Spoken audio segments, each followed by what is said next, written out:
Okay, well, welcome to Insights ADIPEC. We're here on the Wood stand, and we're going to be doing another podcast. My name's Colin Ross. I'm going to be guiding us through this episode. Today we're going to be talking about energy security and how delivering mega projects can help us with that challenge. Where else better to be talking about that than here at ADIPEC and here in the Middle East? I'm really delighted to be joined today by two colleagues from Wood. First of all, I've got Imad Younes, our Vice President from our projects business, locally based here. And then Chris Barton, Vice President from Growth and Development in Projects, based in Houston, right, Chris? Yes, sir. Could you tell us, just give us a word or two of introduction? Yeah, so my name's Chris Barton. I'm the Vice President for our Growth and Development for the conventional energy business. I sit on Jim Shaughnessy's leadership team in the conventional energy projects business. I've got a very strong EPC background. Most of my career was with McDermott and KBR and Technip, and I've been with Wood for about 10 years now. Very good. Imad, you're based locally here. It's great to have you. Yes, I am. Thanks very much. I'm Vice President for our projects business in the UAE. I've been here 9 years, and the journey in here has been very interesting because being involved, privileged to have been involved in some of the mega projects that ADNOC has done in the region. My history with the company is 30 plus years, so I've been around. Very and we're excited to be at ADIPEC yet again. Very good. And seeing, it's bigger and better than it's ever been before. Well, thanks, Imad. Over 35 years, you'll have seen various cycles in our energy story. Here at ADIPEC, as we've been talking over the past few days, this topic of energy security has suddenly found itself back on the table in a fairly major way. We've been talking a lot. Dr. Sultan said in the opening ceremony, he talked about maximizing energy and minimizing emissions. And I think that's the challenge in front of us, right? But I'm keen to just hear your perspectives. And this concept of energy security is a big macro concept. What is it and why do we care? Chris, why don't I come to you first? Yeah, no, it's interesting because if you flash back a year or so, you never really heard much about energy security. It was about energy transition. I think the situation in Europe and the Ukraine situation has really put more emphasis on energy security, and it's really about developing reliable and affordable energy sources. And it's not just oil and gas, which is pivotal, but it's about securing energy sources to enable economic growth and to enable these economies to grow. But it's really about trying to diversify your energy supply so that you're not overly reliant on one particular energy source, if you will. Imad, we were talking earlier about this balance between energy security and energy transition. They're not mutually exclusive, right? They're not, Colin. I think it's very important in the drive towards energy security, which will involve a lot of investment, many new assets coming in. These must be done responsibly and sustainably. And, once we say responsibly and sustainably, we must think about future generations to come. So, we need to be environmentally very conscious. And that's where I think there needs to be a lot of investment done in securing energy, in deploying technology, in decarbonization, to make sure the new assets operate efficiently. And effectively, we come out of this cycle, much stronger. It's very good.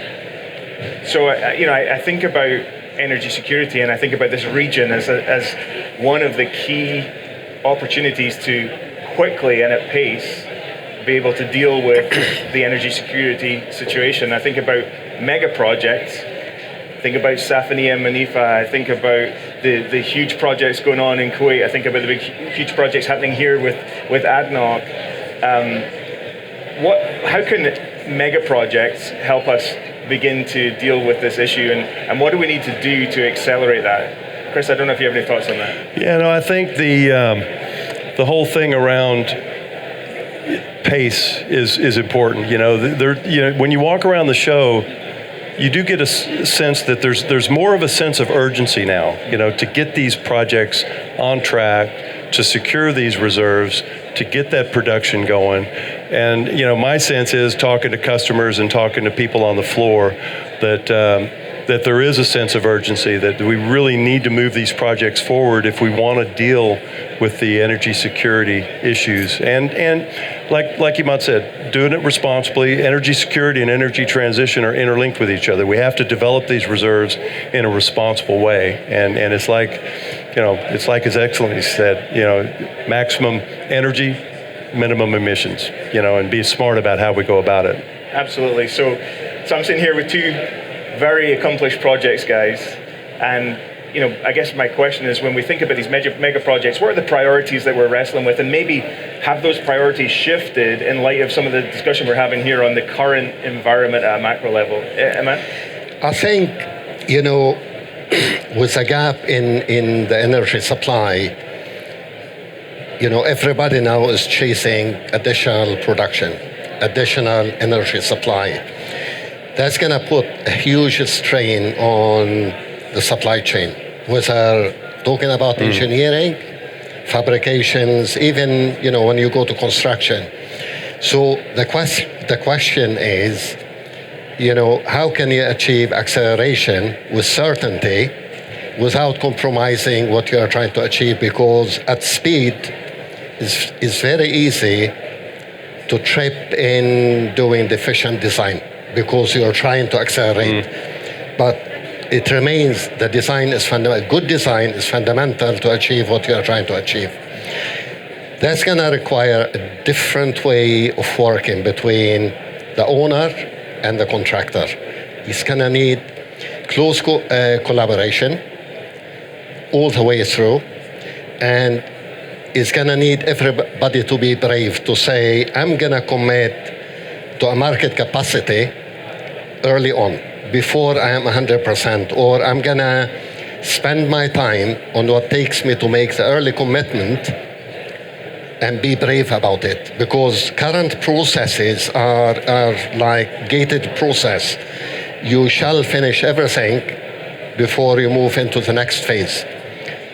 This model doesn't deliver acceleration. So new ways of thinking are fundamentally critical to deliver huge programs of work quickly, yet delivering the security, at the same time being responsible. Yeah, and if I may add to that, there's definitely a mindset shift, because we're seeing a lot of operators move away from the traditional contracting model and going more towards frame agreements. How do we secure resources on a long-term basis? And really, they see on the horizon that there's going to be some significant constraints. So they want to try to lock those in. So they're now starting to approach the market in a different way and have different conversations about collaboration, about different contracting models, and about how we can work more effectively together while still not compromising the quality and the delivery certainty around the project. And we were at a breakfast session this morning, and there's no absence of capital, right? There's plenty of capital available in theory, but the deployment of that is a bit of a challenge, right? Yeah, absolutely. You mentioned resources, so I want to touch on this for a minute. This idea of resources is I think anyone who's in this similar position to Wood, any of our peers will be having this conversation around resources. How do we attract and retain the right people? I'm thinking both in terms of bringing folks maybe from other industries who've maybe left the industry, but also how do we grow that talent as well for the long term? In my opinion, I look at I have two girls. Yeah. Very good. And they just finished university, and I had an interesting conversation with a younger one getting into her career. And her view about career is totally different from my view when I began my career. Sustainability is absolutely fundamental in her mind. Being environmentally responsible is fundamental. So to attract younger generations in, we must make our industry more attractive, more responsible. We need really strong publicity why the energy market at large is responsible, is environmentally friendly as far as possible. So attracting new generations is fundamental.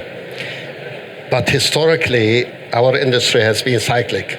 So we've seen very little investment during the previous downturn, pandemic and the likes. and that contributed into a big gap in terms of job market and in terms of ensuring the energy demand in 5 years' time has been secured. So a lot of work to do to make our industry attractive, but attracting talent is not enough. So us as companies, we need to invest in the talent, grow it, progress it, advance it. That for me is responsible. And we've talked about this a couple of times. Who better to solve the energy crisis than the energy companies themselves, right? Absolutely. We look in this region and we look at the leadership we're seeing from the countries here and from the national oil companies here.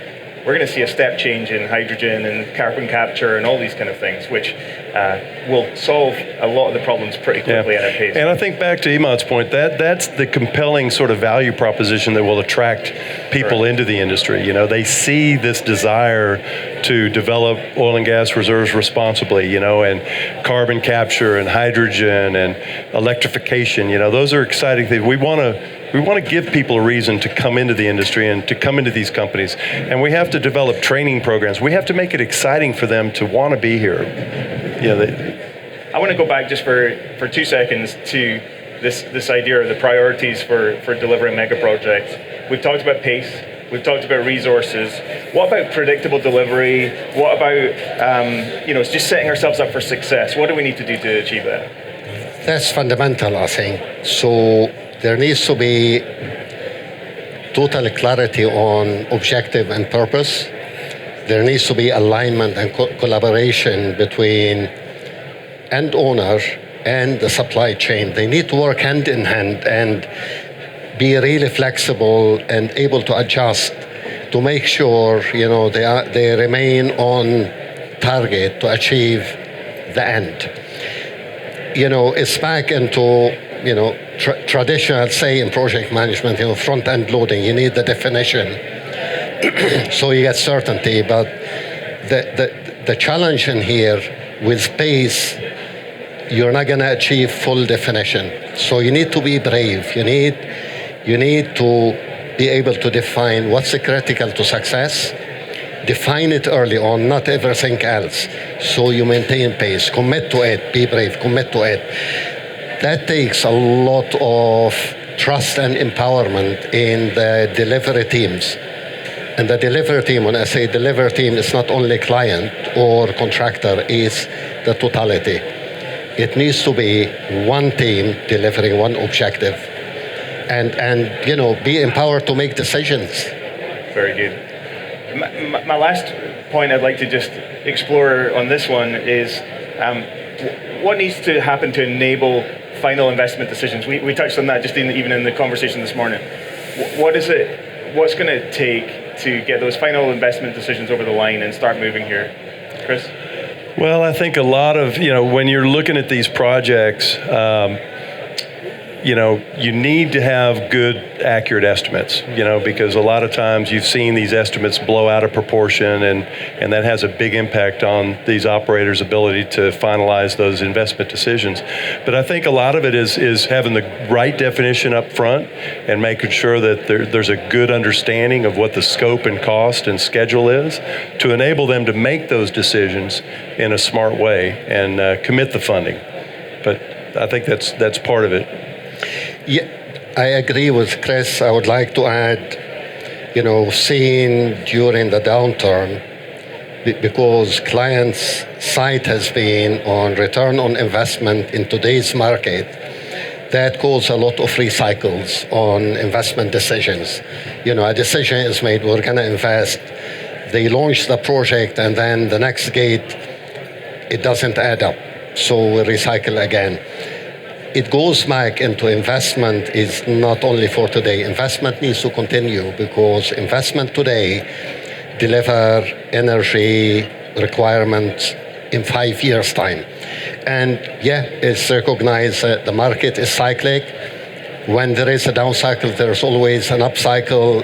You know, population is growing, demand for energy will continue to grow. So ultimately, there will be a return on investment. And with this comes, I go back to the word of being brave to continue to commit sustainably. So, you know, energy security then is sustained. I really appreciate your input today, gentlemen. Last question for me. As I walk the halls, as I sit and listen to the presentations, as I join the round tables here this week, I get a sense of optimism. I get a sense of energy and hope. Chris, do you reflect that? Absolutely, absolutely. And I also, it gets back to that sense of urgency. But no, there's a good buzz in this show. This is probably one of the better shows I've been to in a long time. And it's got a good buzz to it. There's a lot of excitement. There's a lot of investment flowing into this part of the world. And I think you're going to see a lot of these projects really start to move forward in a good way. Imad, you're in the region which is going to probably ride the wave more than any other region. What's your reflection? You excited? I am. I am indeed. I think what's impressive in this ADIPEC is from the beginning, the opening keynote speech. You know, ADNOC CEO, he set the good tone. Sultan Al-Jaber, his message was crispy clear and really inspiring. That's great. So I think that did set the tone for optimism, I think, around this year's ADIPEC. Maximum energy, minimum emissions. Responsibly, sustainably. Yeah. Let's get after Absolutely. it at pace. Thank you very much for joining me. Thank you. At Wood, our curiosity keeps us pushing, innovating, and making the impossible possible. Thanks very much for joining Insights ADIPEC. Thank you, Colin. Thank you, Colin.